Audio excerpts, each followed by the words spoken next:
Pues como ya he dicho, voy a hablar de antivirales y vacunas contra COVID-19, dónde estamos, qué nos queda todavía y a qué tipo de investigaciones hemos estado en mi laboratorio involucrados en estas áreas para más o menos ilustrar qué tipo de investigaciones también se está haciendo en estas áreas, porque mi laboratorio realmente es uno más de los que está intentando contribuir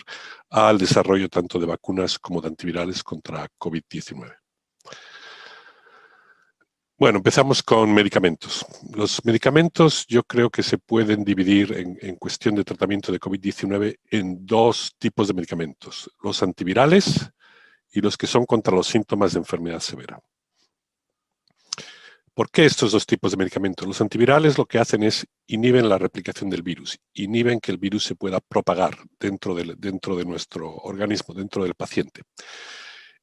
Y la propagación del virus es fundamental para el desarrollo de la enfermedad. Si el virus no se propaga, no puede dar lugar a enfermedad. Pero una vez que la enfermedad ya existe y que es una enfermedad severa, el virus ya se ha propagado y la inhibición de la propagación del virus por antivirales no es efectiva o no es tan efectiva como si se logra el tratamiento anterior, antes de que se empiecen a tener síntomas severos. Dentro de los antivirales hay que hacer distinción entre dos tipos de antivirales. Los dos son, en teoría, si son buenos, son capaces de inhibir la propagación del virus dentro del cuerpo del paciente y, por tanto, si son tomados cuando el virus empieza a propagarse, paran la propagación del virus y paran la posibilidad de que se llegue a enfermedad. El otro tipo de antivirales que existen no son antivirales que inhiben una de las proteínas del virus, sino que inhiben un factor del huésped que es necesario para la replicación del virus.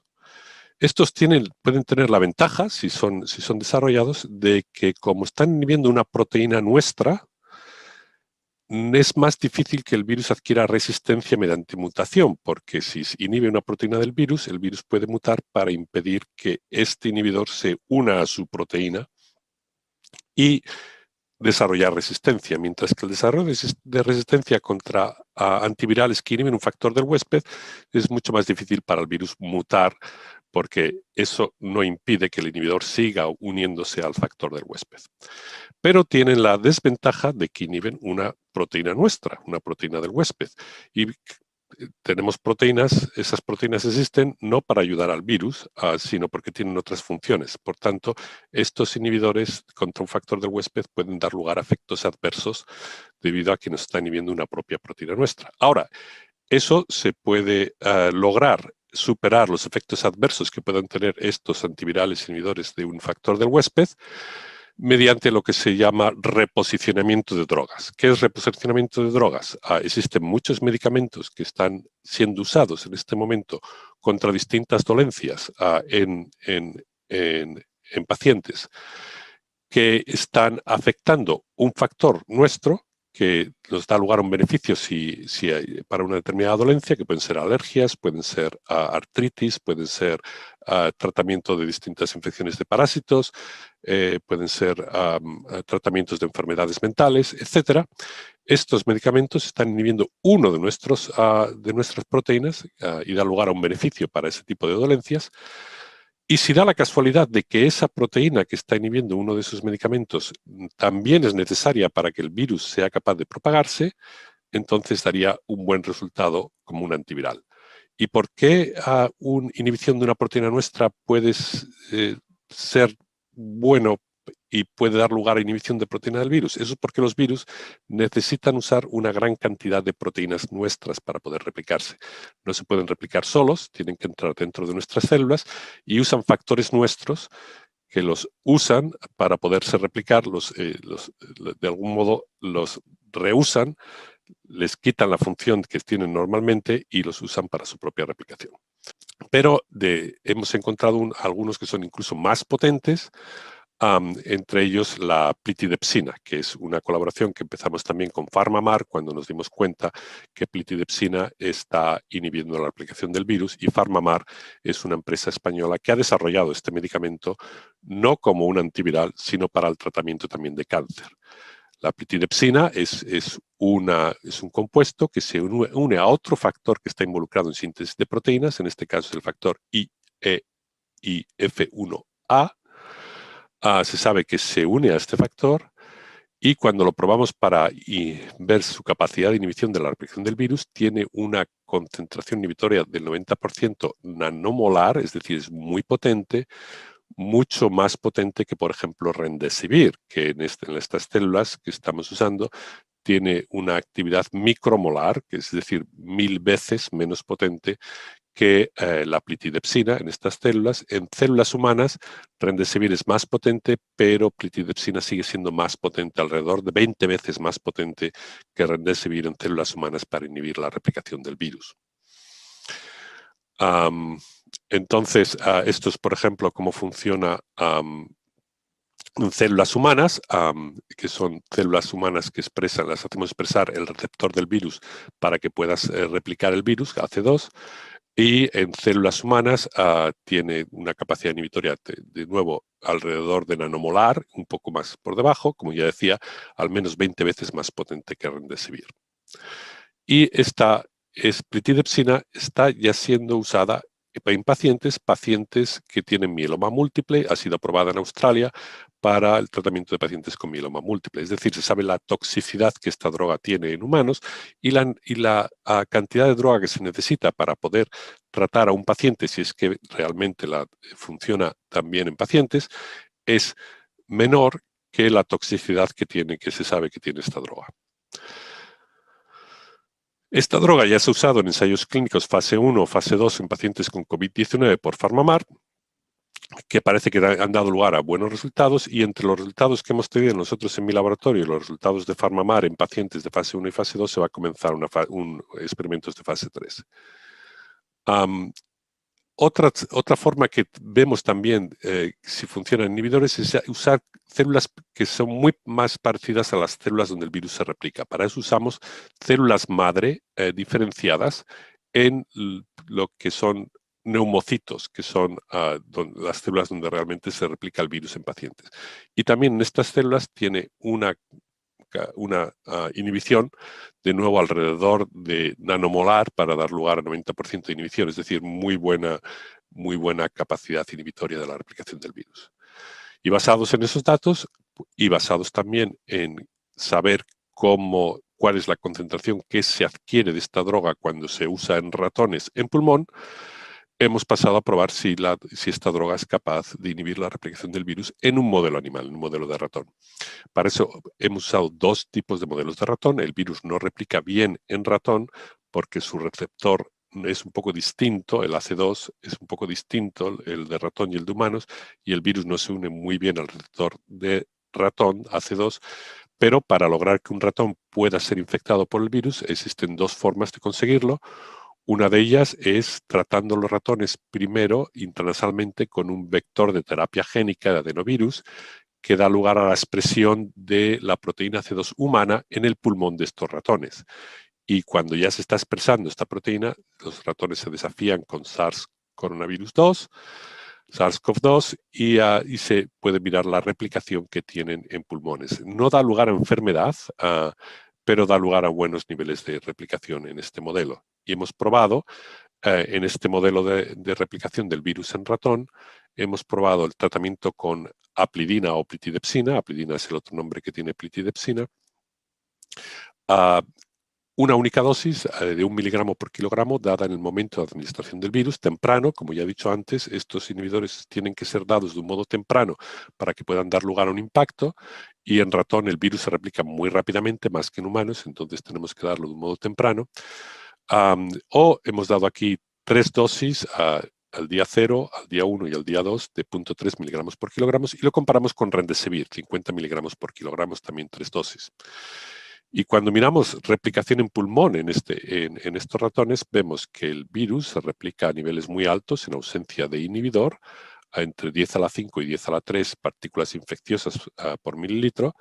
En presencia de Remdesivir tenemos una bajada de la replicación del virus, pero en presencia de aplidina o plitidepsina tenemos una inhibición incluso mucho mayor, por ejemplo, en esta que hemos dado 3 dosis, en 3 ratones que han sido tratados no encontramos ninguna partículas infecciosas en el pulmón, es decir, da lugar a una inhibición muy buena en ratón. Y el otro modelo que hemos usado es un modelo también de ratón, pero en este caso es un ratón transgénico que ha sido manipulado genéticamente para expresar el receptor humano AC2 mediante un promotor de queratinocitos, es decir, de células epiteliales. Y en este modelo todas las células del pulmón están expresando AC2 de tal modo que el virus se replica mucho mejor, se replica hasta 10 a la 7 partículas infecciosas en lugar de 10 a la 4, que es el anterior. Es decir, es un modelo en el que el virus se replica mucho mejor, y cuando hemos repetido también el tratamiento en nuestros ratones, en este caso con plitidepsina o aplidina a 0.3 miligramos por kilogramo, tenemos de nuevo muy buena inhibición de la replicación del virus, más de 2 logaritmos y parecida a la que tenemos con Remdesivir, pero Remdesivir necesitamos usar una concentración más alta para dar lugar al mismo impacto que la plitidepsina. Si miramos en este modelo de ratón, sí que hay enfermedad y la podemos ver mediante inflamación en el pulmón.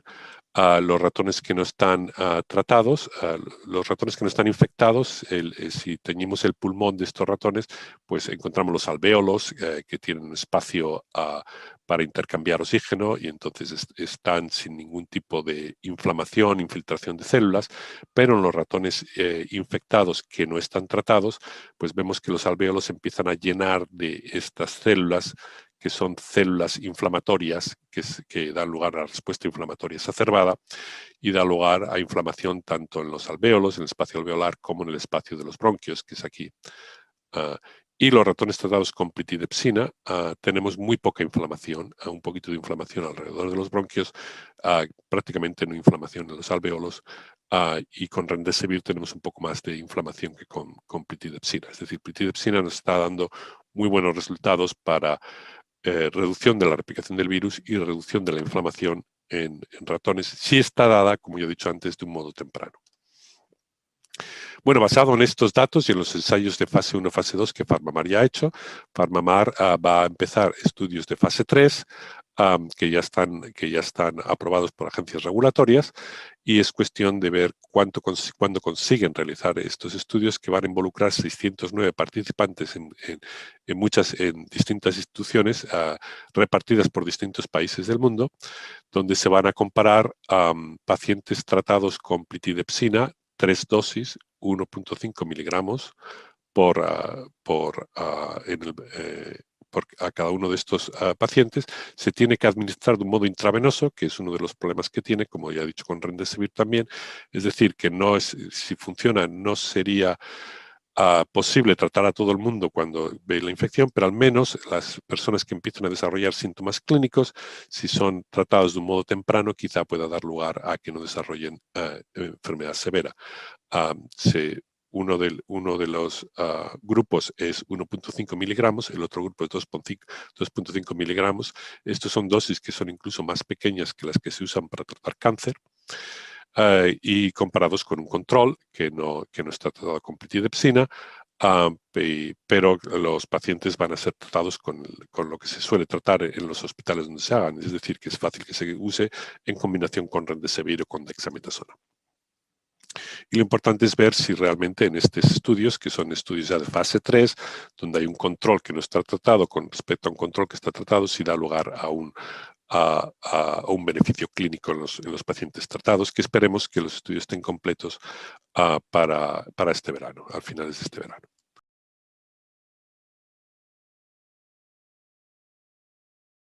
Y entre ellos la plitidepsina, que es lo que hemos probado nosotros, inhibe la replicación de SARS-CoV-2 y la inflamación en ratones infectados.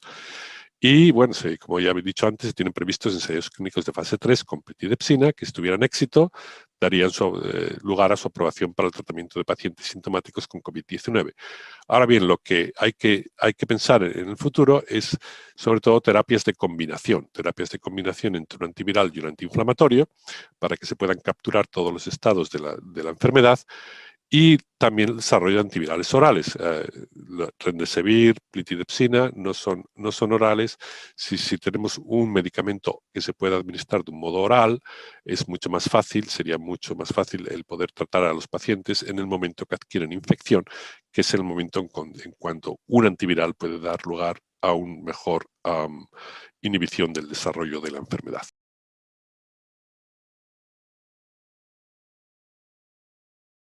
Por tanto, como van a quedar todavía casos, necesitamos tratamientos para los casos que queden y quizá estrategias vacunales adicionales, por ejemplo, revacunaciones. Eso lo vamos a ver con el tiempo. Pero de nuevo, no serán para evitar una crisis, serán para poder tratar mejor a los pocos casos que queden después de la vacunación con las vacunas que tenemos ahora. Bueno, con eso agradecer a todos los colaboradores de muchos sitios distintos con los que hemos colaborado para hacer los estudios que